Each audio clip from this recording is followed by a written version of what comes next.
And we are live on The Lonely TARDIS, your journey into Time Lords and space. We are back. It's been over a year and a half, but Doctor Who is back, and therefore we are back. We being myself, Dolly Domofsky. Joining me to my left, your right, is the one, the only, the snazzy Marcus Beer. Go, Doctor. It's your birthday. We're going to party like it's your 60th anniversary birthday. Woo! And that was the end of the episode. Didn't we know we were going to have a sing-along? Just kidding. Yes, indeed. I am known as the 50 Cent of Altavina. 50 pence. 50 yes, pence. Indeed. This person below us right there, the one, the only, Vishawn, the Norton. Hello. Hi. Good to see you guys. The Feels bucket like of rampant gorgiosity. The bucket of gorgiosity, yes. It's like a whole new era, right? So it really is. Hello, gentlemen. It is so freaking awesome to see you guys. Likewise, yeah.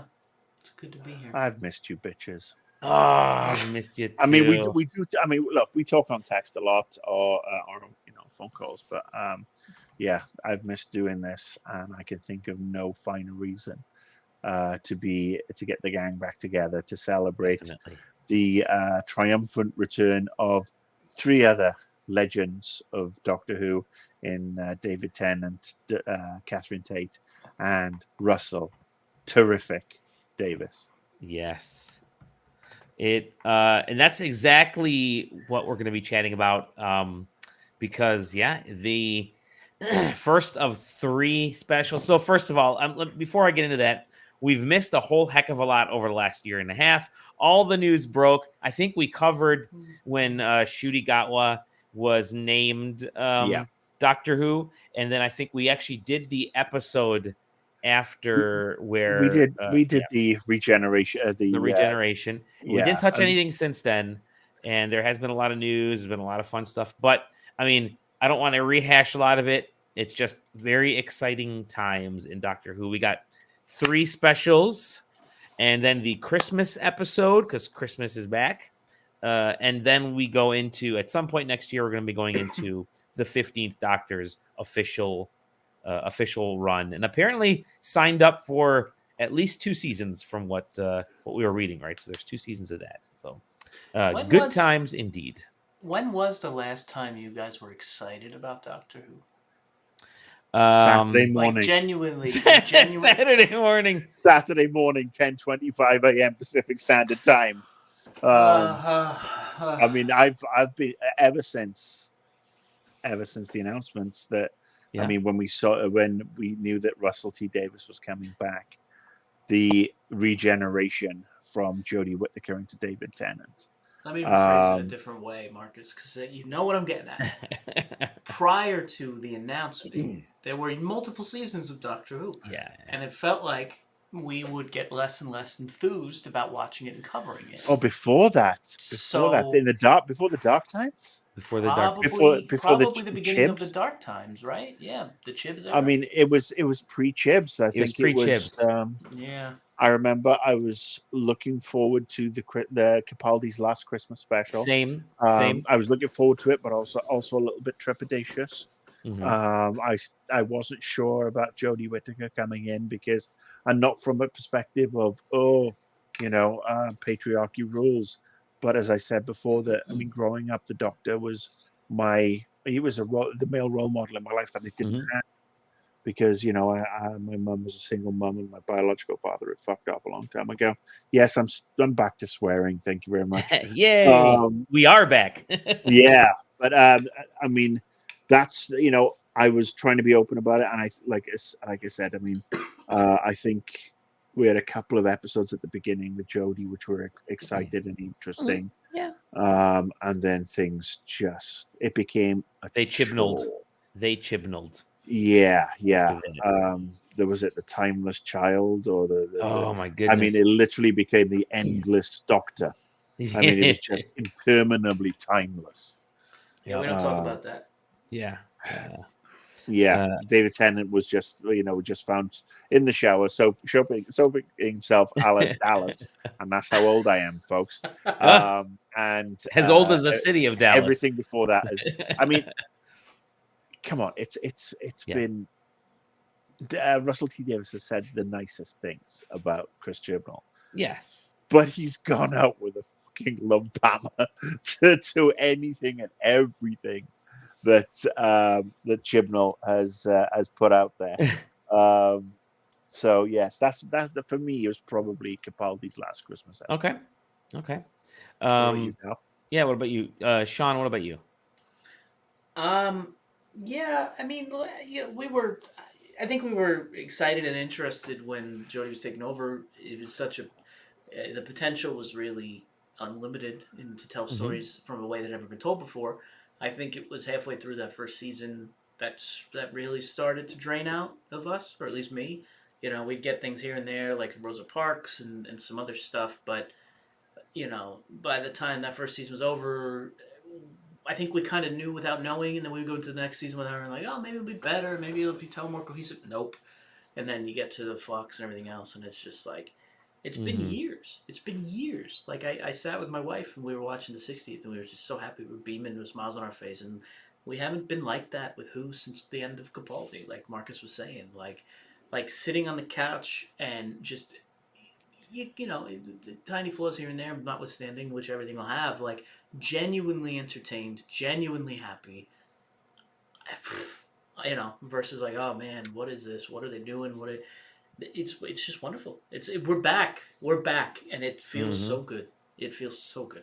We're back, reunited, and it feels so good. It's funny you say we're back, and it totally feels like it. Like I the last time, I think, Marcus, I'm with you. The last time I was this excited was the Capaldi era on that last season, because there were just some bangers coming out of that one. But I watched the episode. I went into the episode this past week, the Star Beast, with minimal expectations. I thought, okay, Donna, the Doctor. I don't know what else. Because not that I'm saying I've been let down or anything, but they hadn't actually released a lot about this Doctor's story, about what's happening. They just know, all we knew was somehow the Doctor's got his face back. And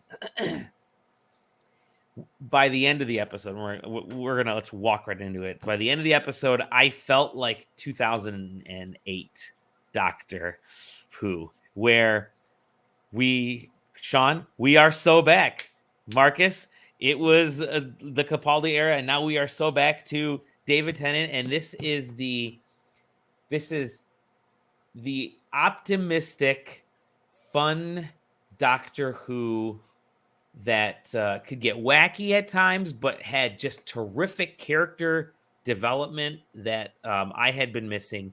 This is the pop culture Doctor Who once again, and I think, to me, by the time I got done with the episode, I was in love with everything I saw. Not my favorite episode, but I truly felt like this really is the return to form of Doctor Who. The Star Beast. It felt like seeing an old friend. yes, right? Like when we get together. It's like when we get together. It was like being wrapped in like a warm nostalgia blanket. Yes. But like there's tiny nuances there which we can talk about, but by and large, it's like they never left. Like the Dr. Donna for real. and everything. Like it was just. It felt so good. It felt so good. It felt. Yeah, we picked up legitimately right where we left off with Donna and David's doctors, and it was just a wonderful feeling to see. Oh wait, things have changed. Things have changed, and there were specific dynamics that the Doctor wasn't quite ready for throughout this, because he kept asking questions. He's like, "Where's this? Where's that?" And I thought that was terrific. Marcus, you're going to say something. I was going to say, sorry, the way I prepped for this was I actually rewatched the Donna Noble season, but I started with the Runaway Bride. Okay. And I wanted to watch that because I knew that we were getting a Donna that's kind of nearer to the Runaway Bride Donna, because she had that entire season of amazing experiences, and that character grew in front of our eyes. And I'm so glad I did that, because it just reminded me, she gets a lot of stick, does Catherine Tate. Some of her stuff doesn't hit the mark, in some of the things she does, but she really is. I mean, she is absolutely 1000% my favorite of.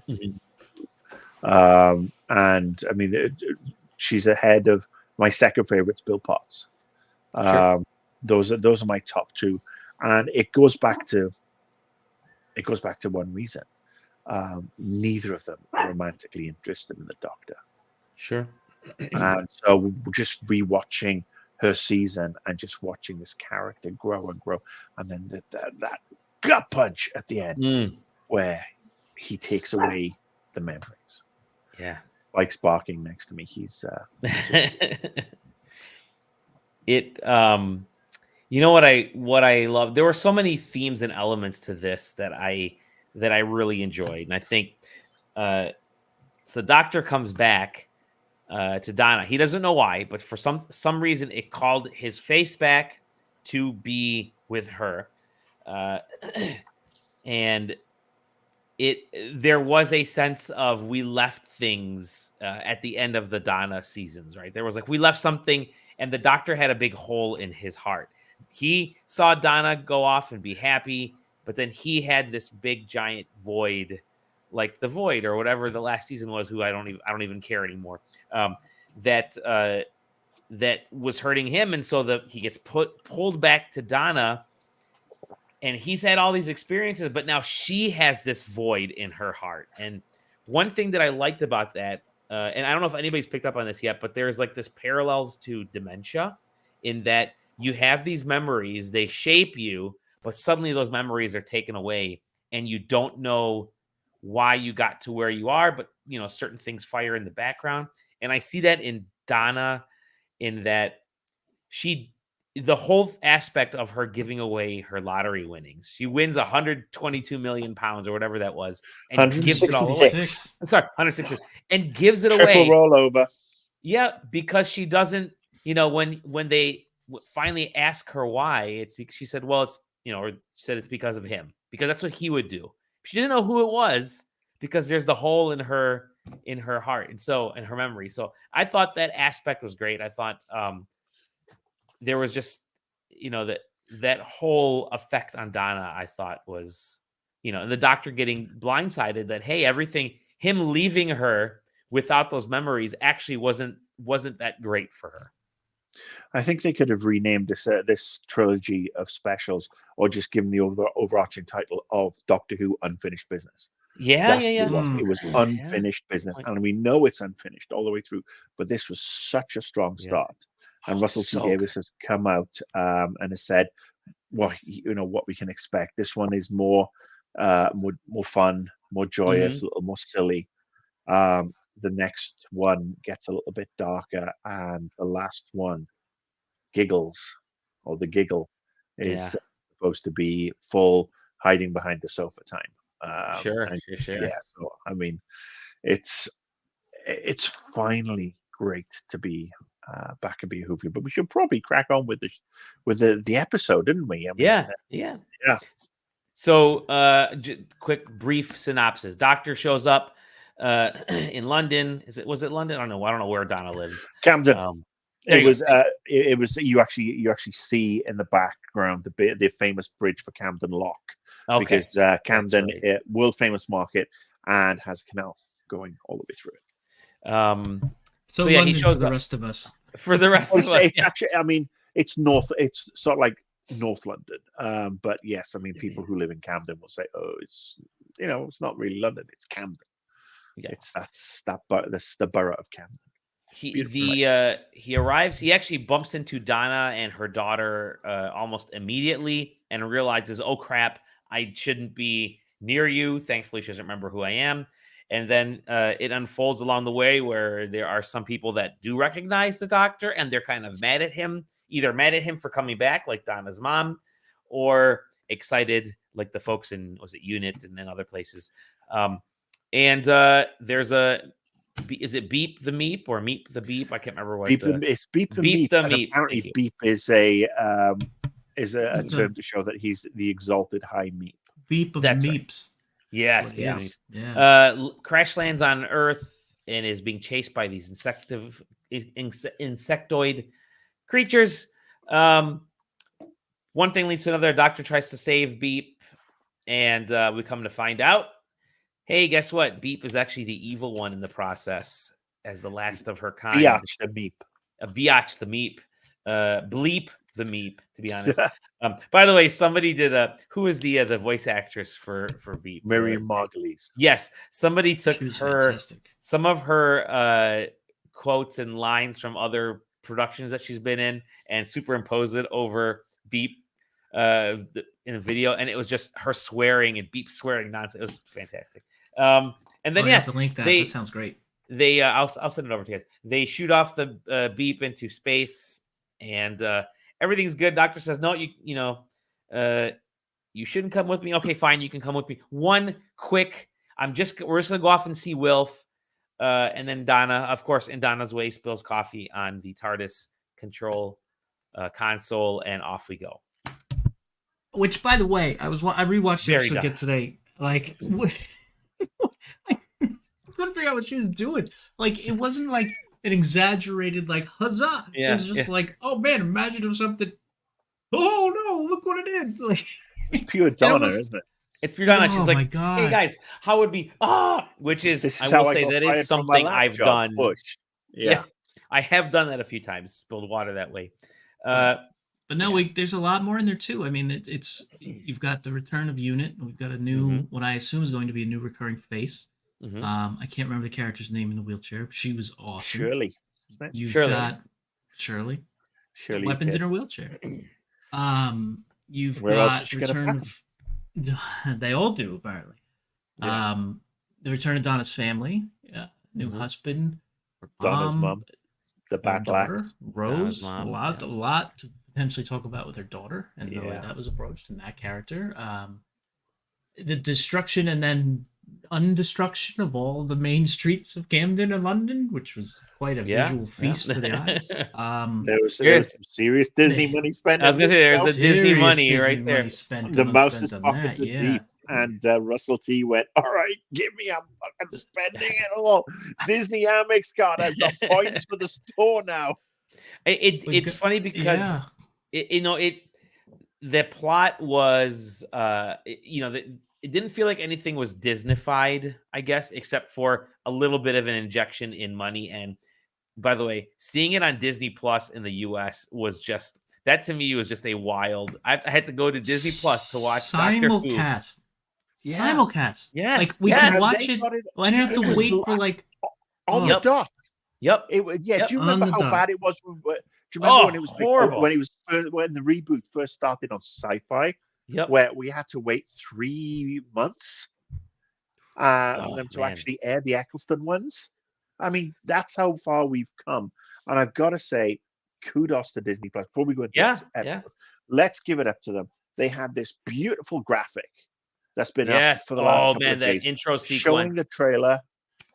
Then, as Sean said, at 10:30 on the dot, the graphic changed. So I had the page up and I was pacing. I was like, don't mess it up, don't mess it up, don't mess it up. Because I've been burnt by American networks before. NBC in particular couldn't start anything on time to save their lives. But it's boom, it was up. Boom, I was watching it. It looked gorgeous. I mean, it did. A 4K OLED TV, and Disney Plus was broadcasting it in all its majesty. The surround sound was popping. I mean, a much higher resolution than we get with AMC or BBC America. So it looked cinematic. It looked vibrant. The intro where we have the Doctor and the Donna giving their overviews, which felt smart and actually felt kind of seamless in that Yeah. it brought everybody up to speed, but also for new viewers around the world. And I'm not just talking about the US, new viewers around the world, because the other thing I noticed, I watched the credits all the way to the end, and I saw every country that they dubbed it cool. into. And to do that and to get it out there, I mean, Disney Plus is taking Doctor Who worldwide, which can only be good for us. And they've got a paying for it. They know that people are going to tune in. They know that people are going to subscribe, and that money was back there on the screen. As long as they keep their filthy mouse mittens out of the plot, they can start doing merch. In fact, it would be really good if somebody decided to produce more 14th Doctor frickin' sonic screwdrivers, because they're sold out everywhere. Yeah, I'll have to. Yeah, I have this is the only sonic screwdriver that I have, so I'll have to get the. Well, I mean, whoever made the decision to. By the way, did you like the new ability that the screwdriver had to make walls out of nowhere and make screens? That was the cool. touch screen and the bulletproof walls and. I thought that was great. Finally, the Sonics evolved. I mean, it goes to show how much it's evolved in the last 10 years. Because if you remember, John Hurt as the War Doctor, he said it's a scientific instrument, not a water pistol. Yeah, and that was 10 years ago when we had Tennant and Matt Smith, 10 years ago, extending and waving around their Sonics like crazy. So yeah, I think I'm glad it's got an upgrade. So we obviously didn't see the transition from Jodie's to David's new one, but it's been in Doctor Who magazine. They dropped a comic book, a cartoon, a comic that actually talked about the what happened, how he managed to break it. He broke Jodie's and he got the new one. And then it is canon. They've said that from the get-go. And then there was another canon piece dropped a week last Friday for Children in Need in the UK, which is which we've all seen, which was on the YouTube channel, which was a 7 or 8 minute special with the Doctor going back to the pre-genesis of the Daleks, if you will. And inadvertently giving them Dalek Exterminate and the Plunger. And the Plunger. And obviously, what was fun. I don't want to divert from the Starbase, but I do want to say the fact that we're seeing Davros, and Russell T Davies has said Davros we will see him moving forward out of the support unit. We will see him less makeup. We will see him walking around, which I think is really fantastic and a brave choice. I mean, obviously, if Chris Chibnall had decided to do that 2 years ago, I'd have called it a fucking diabolical disgrace. But Russell T has built up enough credibility in the bank to be able to say whatever he wants. But I just thought that was really interesting as well, and bodes well for the future. But I thought it was just a lovely touch, and it's just to see David Tennant bounce around, come out of that TARDIS and just give the guy a plunger was just fantastic. So onto the Star Beast. Now, it was a busy hour for him. Didn't he say in that special that an hour ago he was a Scottish woman or something? So in that hour, it sounds like he's hopping around. He's breaking the Sonic. He's making a new Sonic. Well, no, I don't think he said it was an hour ago. I think he's waiting for the Sonic, the psychic paper to catch up, where he was the grand. No, the two different things. No, in the special, he mentions it to the Children in Need special. The security grunt. Yeah. The psychic paper was a hilarious little gag, though. That was great. That was fun. Yeah. But I mean, that was the thing. It had the whole episode had these callbacks. So Donna repacking the boxes, and it's almost like pantomime. There's a rocket landing behind her, and she's like, yes. What? And off she goes. It was good to see, obviously, her husband get some airtime, because finally, we hadn't seen much of him. And he was great, by the way, an Uber driver. And that was fantastic. Taxi driver. He's a taxi driver. Yeah. Black Cab, and that's where the Grandmaster of the Knowledge came from. to drive a black cab in London, you have to pass this test, which is called the knowledge. And it's basically you memorize every bloody street. It's no Google Maps. There's no MapQuest or, whatever. You literally have to know every single route. So that was that thing in there. And I thought that, again, everything was just ticking the box. I will say the talk of Wilf at the end got me a little, because we did lose Bernard Cribbins. Yeah. But and the doctor bringing it up. Bernard Cribbins filmed scenes for the specials. Yeah. So we may see him in the next special, because I don't know if they were planned in this one and were cut, but we will see Bernard Cribbins because he's in the cast list as appearing. So that's going to be fantastic, because he had been such a trooper. He was such an incredible part of Donna's run, and he was also such an incredible part of the Peter Cushing to Doctor Who movies, Doctor Who and the Daleks and Dalek Invasion of Earth. He was just he's been such a vibrant part of the Whoverse and such a beloved entertainer in the UK. I mean, his loss last year was huge. But I'm so glad that we will get to see him.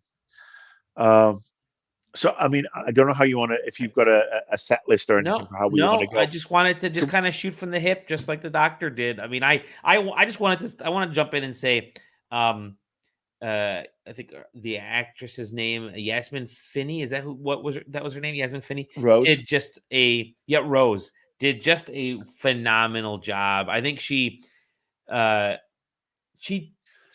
stood up to the task and succeeded in the homework of what needed to happen. And the backstory of her character as Donna, and what's Donna, Paul, I forget his name. Whatever, Donna's husband, as their child, and what everything that they went through her life, I think was great. Like the boys kind of calling her dead name, or to tease her, and then at the end, the story arc, the way she was able to help the doctor kind of solve this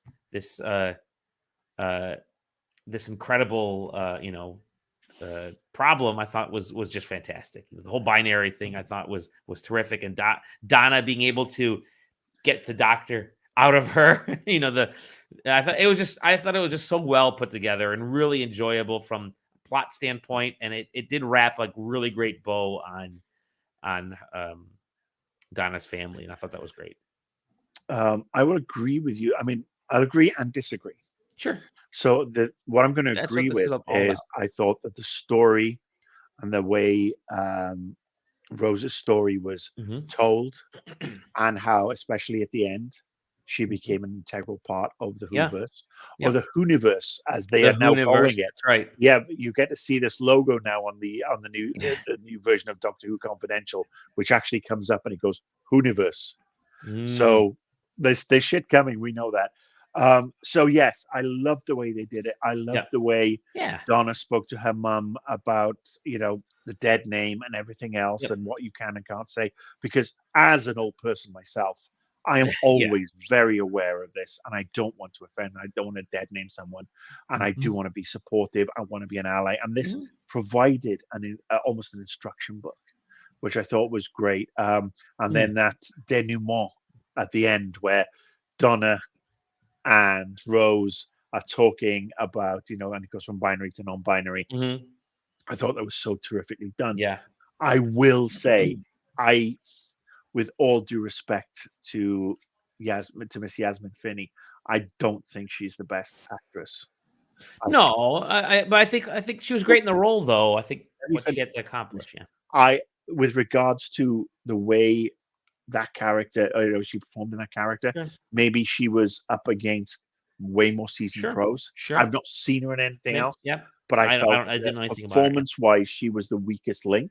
Okay. And it's nothing to do with her being a trans person. It's only to do with the fact that I felt she was not quite as strong. And, maybe it's her age, but Catherine Tate was on form. David Tennant was on hold, but they've had these characters for years, Sure. and that is, I need to give her some slack on that. But I don't think she was, I found it amusing that Donna did say about the school play and Rose. Yes, yeah. I just thought that was like, ooh, a little close to the knuckle there. But I've got to say, I love the way they handled it. I love that, I mean, Shauna was watching it with me.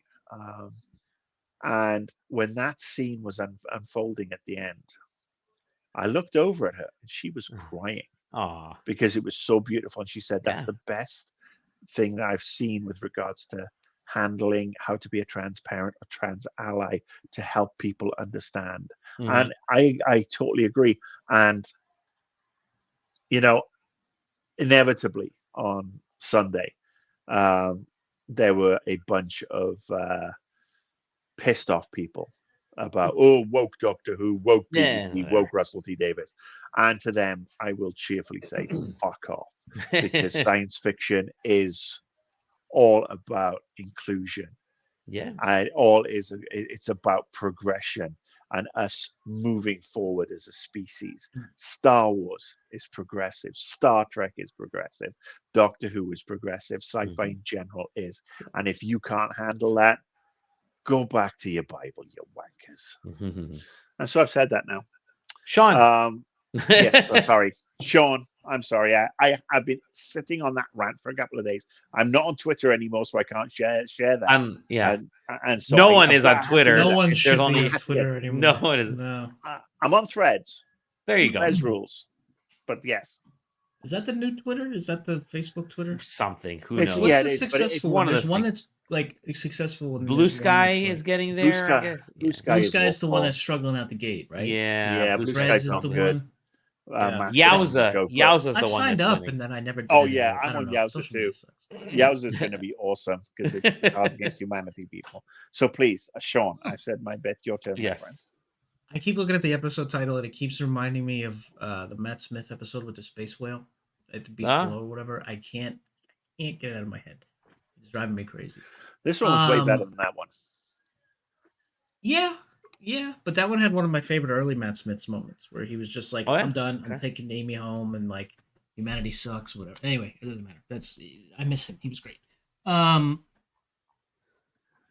didn't notice until you said it, the difference in the acting ability. But now reflecting on it a little bit, yes, it is a little bit stiffer, a little bit yeah, I see it because I think, like you had said, the contrast there is it's just hard to go up against these people who did this together for years and have been such successful, professionals for years after that. I thought she was fine. There's an interesting. So we're jumping around. I know we're jumping to like the very end of the episode. I've been watching this debate online, not just from the crawl out of the hole and are going to be outraged about everything all the time, people who would have never watched the show anyway, but now it's just like Doctor Who's so woke and it's all politics and identity. No. Like he said, fuck off. But there's an interesting thing going on about just how heavy-handed and like that third act speech was with Donna and Rose. And like, and this again, I felt, I can't comment on this because I can't relate to it, so I can only comment it from how I felt as a viewer with the story being told.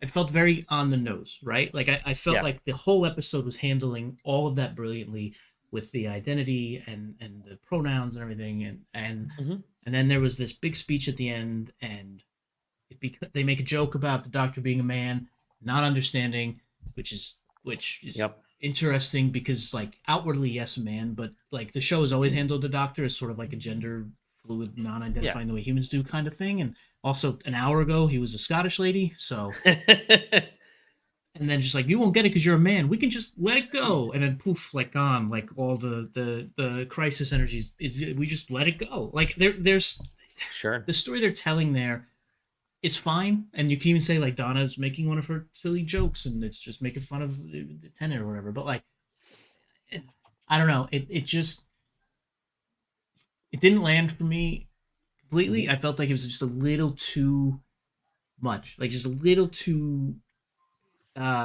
over-explained, like I said, on the nose.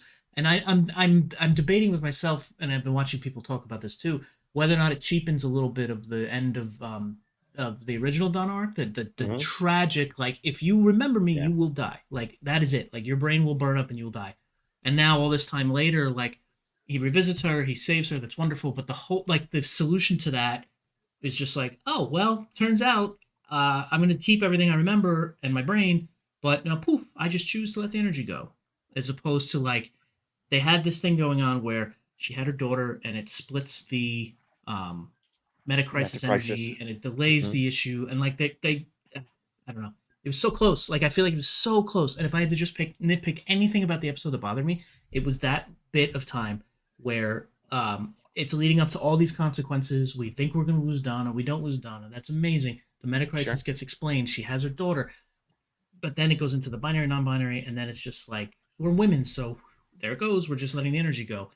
And I just don't think he nailed that. I know what he was going for, and I appreciate it. And I don't care that it's, like, controversial or not. That's not my bag. I don't agree with that. That's always going to happen with the show and Russell T Davies. He's kind of always skirted that line, which I've always respected. But as a strictly plot storytelling Doctor Who narrative device, it didn't work for me.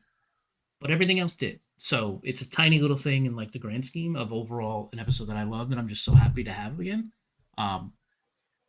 But again, I hesitate to even bring it up because I don't want it to be something where I'm commenting on, like, binary, non-binary, trans, whatever. That's not it. It's literally just all of the story that had led up to this. You know, you bring up a valid point, and when I rewatched it today, I think I got, I mean, on the second watch, I think I I got a bit more of the nuance. I think with that final scene where they were separated by the glass, that was a good touch. A call back to when Wilf.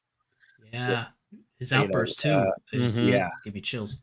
But I actually think the way that it came across, and like I said again, the weak link was perhaps Yasmin Finney, through perhaps no fault of her own.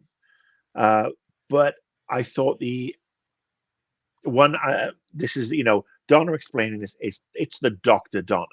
She's been restored. She's got all this knowledge back, and she's got, I mean, this meta crisis energy still in her, but the knowledge and everything.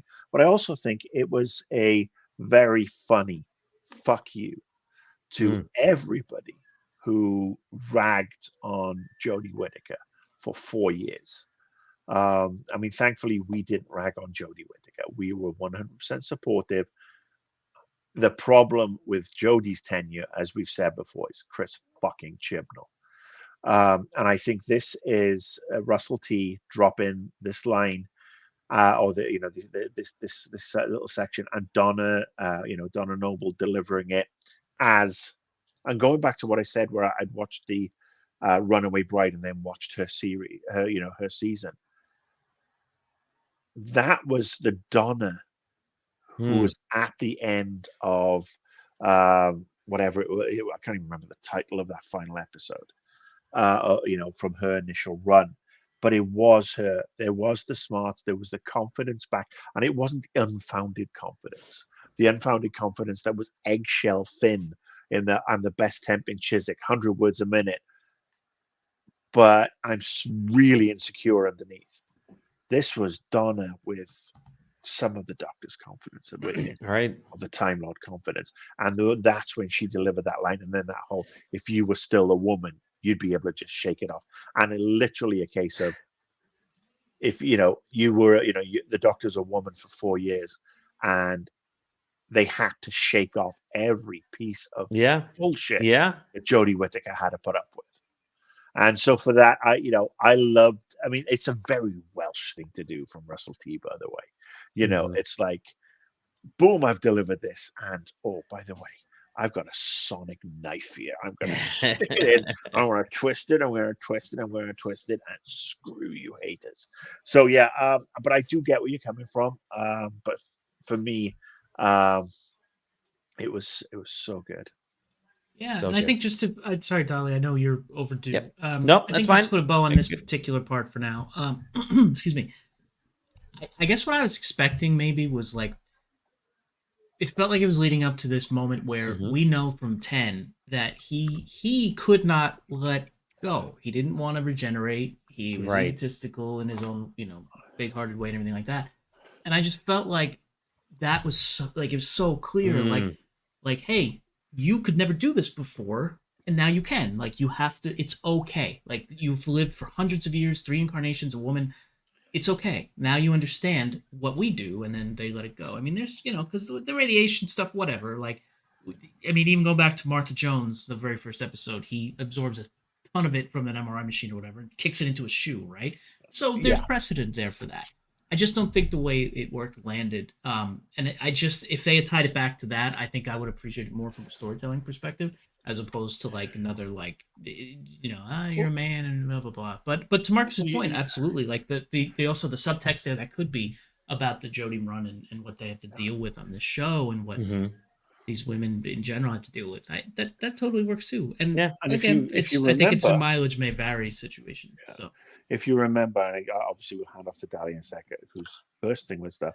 If you remember the Donna Noble episode, The Unicorn and the Wasp, where the Doctor is poisoned and he manages to expel the poison. So I mean, obviously we know that's in his system, but I do think that you're right there. And again, is that the Doctor's grown after, and it's, you think about it, how many millions of years was the Doctor in Capaldi's thing? Billions. Wasn't it like billions 2 billion or trapped crazy? in the confession? And he remembers that, right? Did they remembers every single he remembers it? Yeah, he does. He remembers it. So this is, I mean, that's the whole bigger thing. But Dali, please. No. I mean, I'm fine. This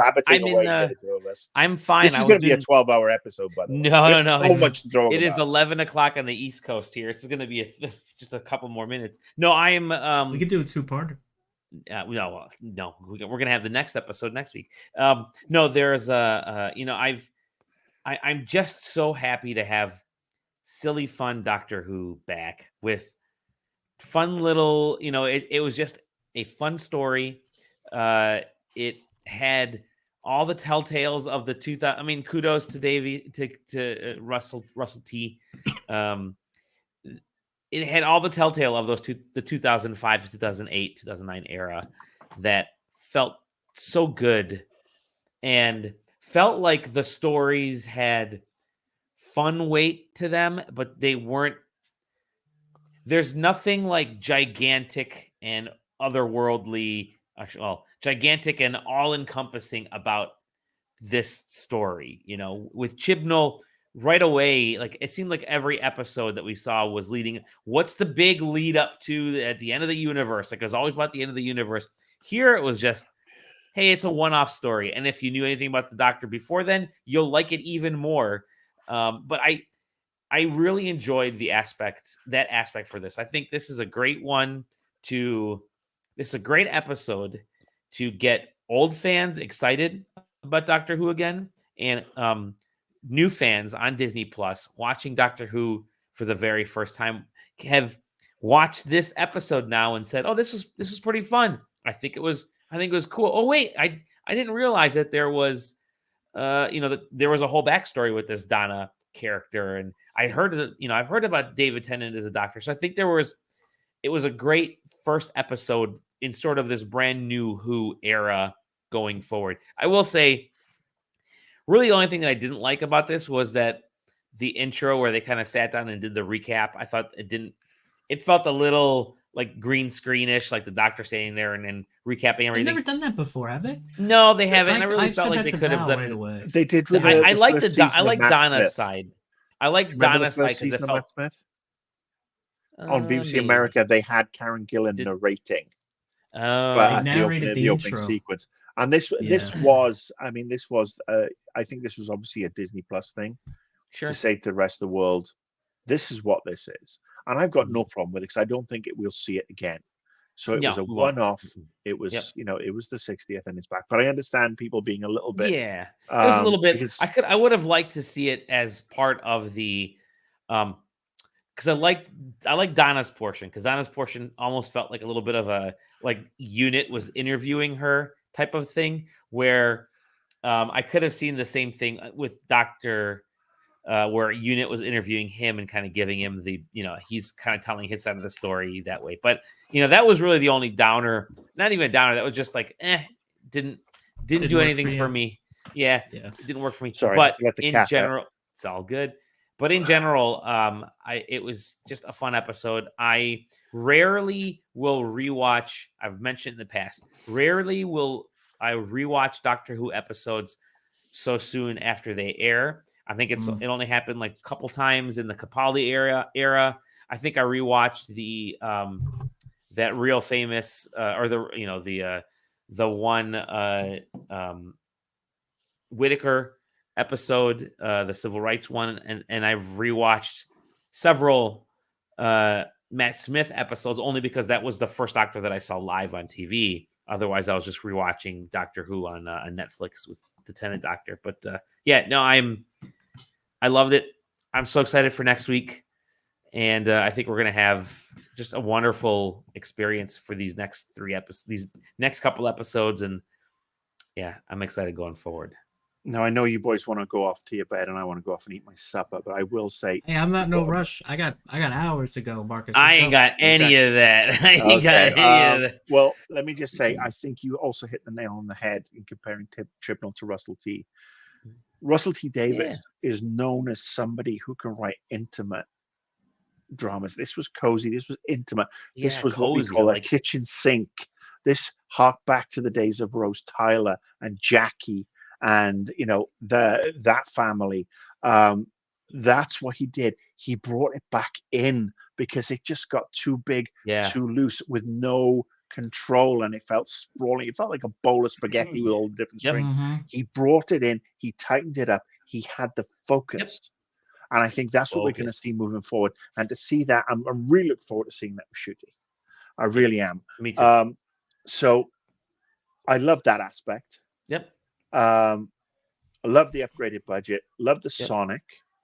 I actually could have seen this go to perhaps 90 minutes because it would have been great to see more people get sucked in by Meep, as in the comic book. And obviously, we've got to give a shout out to Dave Gibbons as one of the co-creators of the Star Beast back in 1980 in Doctor Who magazine, or Doctor Who. And the episode he was this is sort of an adaptation of that episode of that. And they were both co-creators were credited, and I forget the other person's name, but the new TARDIS. We almost got it again. We forgot about talking about that. God, I hope he didn't see it until he filmed it. God, I hope that was a genuine reaction. I think actually it is somewhat of a genuine reaction, because Russell T. Davies has shared this anecdote that it was David Tennant's idea to run around when he sees the new new TARDIS. He said, which was a brilliant idea, but then David regretted it on the take because he was just running. That's why he's so freaking skinny. Yeah, but that is a physical set. I mean, the run around showed how much of a physical set it is with the lights and everything. It'll be interesting to see how much of it survives Donna's coffee. If it's going to be more of a burnt white as of next week. But I thought it looked fantastic. I thought the new Sonic was great. I thought the return of Unit and a new face was wonderful. Great. And we got a Kate name drop too. And we know she'll be back. Well, we know she's back. We know she's back. I'm not sure if it's next week or the week after. I love the fact what the hell's going on next week? Yeah. We have 2 weeks, 2 more weeks. Love it. David Tennant and Donna Noble. And I don't know, if we'll see much more of her family. And there is so much ahead of us. Who is the Meep's boss? Is it the Celestial Toy Maker, the Neil Patrick Harris character? Yeah, I think it is because they've been, Well, I mean, there's actually been, I've been reading a little bit online, and people have been saying that, or suggesting that we actually will not see the big boss until next season, and that they've recast the Master, and the Master is now going to be back to be Lady Master or Mistress. So yeah, we'll see. We'll see. But I got to say, it's a banging start. Took me back, as as Dali said, to peak Who. And it did have some Russell T. Davies flaws. Did perhaps a little bit was a little bit wishy-washy in sections, but it was sorry. What the? That was Why was Tom Cruise straddling Sean's head? I was looking for this doc in a box and hit the wrong button. I don't like it. All right, I am kind of terrified as to see what else is going to be popping up. But yes, I am so glad it's back. I'm so glad I get to talk to you lads about this. We are going to have to record pretty quickly again next week. Definitely. I'm just really, and I'm also really, really happy that it's made in Wales again. I mean, you could feel. I mean, look, you pointed to the flag. That's Scotland, right? That's Scotland across the bay. Yeah. No, we're Scotland, France. We're the ones with the dragon on the flag, my friend. No, I mean, obviously, the ones before the Jodie ones were based around Sheffield, and they kind of took it away took it away from London, and I think it was the worst for that. No offense to Sheffield, but when it was filmed in Wales, when almost everything was filmed in Wales, through Russell T Davis's and Moffat's tenure, it just felt it had this tightness, it had this intimacy. And I know we had externals in Camden Lock, but I could tell which streets in Cardiff were being used, and I'm looking forward to seeing more of that moving forward because BBC Wales brought Doctor Who back, and we found out, they have figured out that's been worth about £2 million a year into the local economy in around South Wales since Doctor Who returned, which is great for an area that 2 million. Wow. Yeah, which is B, like billion. I was wait. No, I mean, Doctor, and I know we're off on tangents again, but when Doctor Who was brought to Wales, then they brought another show called Casualty, moved that over from Bristol, and then they made this. I think it was the show Da Vinci.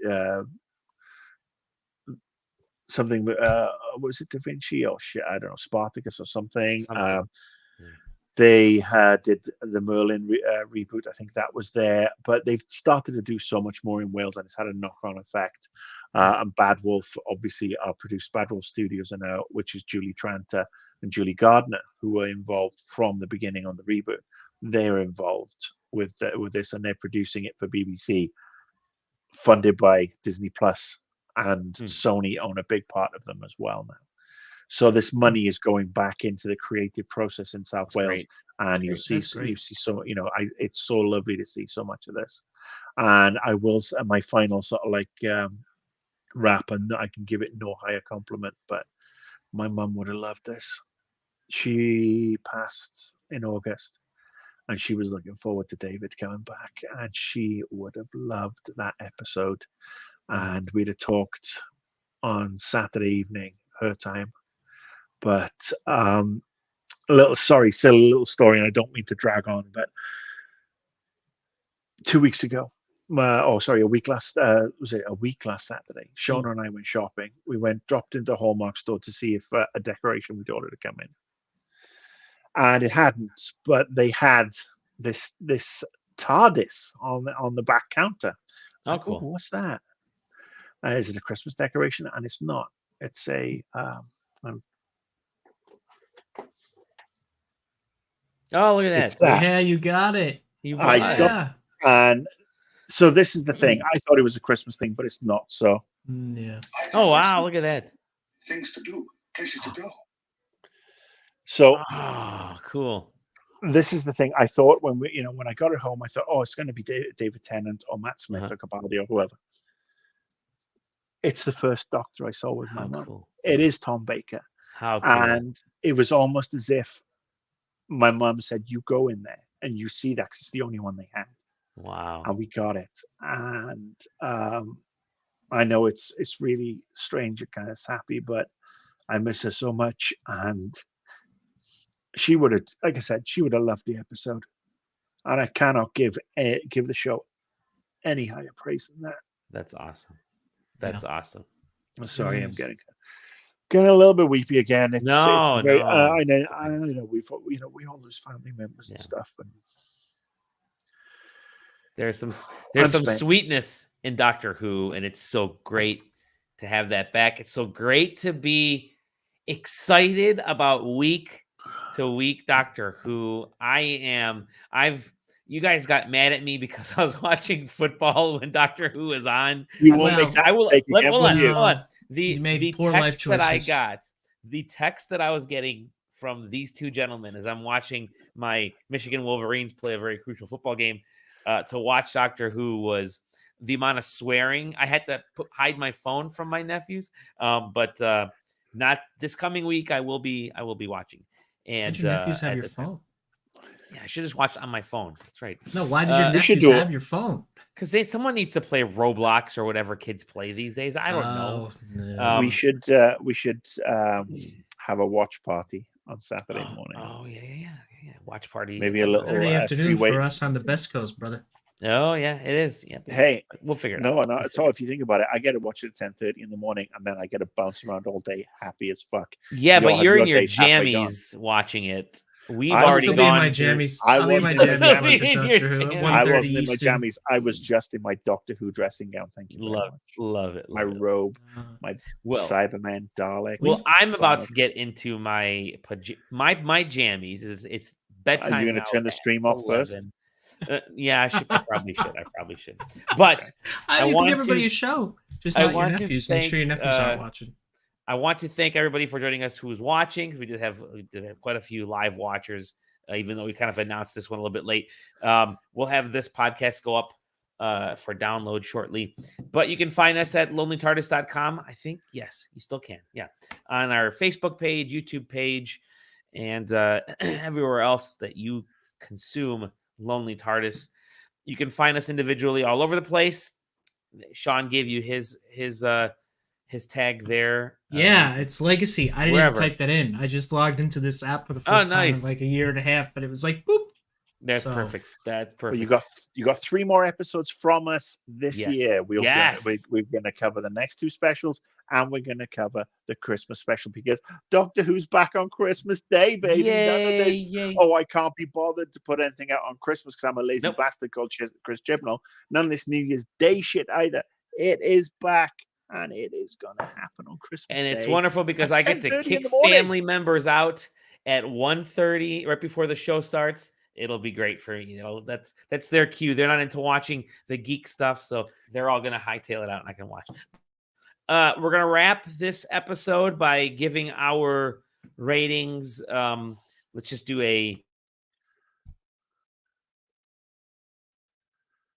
And Dally froze. Oh man, All right, so there you that go. was the So, big finish. Look at that. Yes. Oh, that was a So big what- finish. Yeah. Oh Meet wow, the you Beatles totally after us. froze, my friend. You do. No, totally you got me. froze, dude.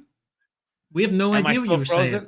No, No, you're I was better just now. saying. No, but Yeah. No, I wasn't saying anything. Don't worry. Nothing important. That was the cue. No, what I was saying was we're gonna end this episode by giving our personal review. We're not gonna do any numbered meeps of beeps or whatever. Just 5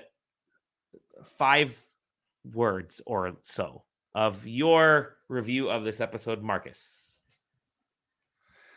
I'm going to give you 3. Out fucking standing. Cool. That was actually 8. I'm gonna give you 3 out fucking standing. So there you go, Sean. What Marcus said. I really fucking loved it. That's it. See you on the next episode of The Lonely TARDIS. Ready?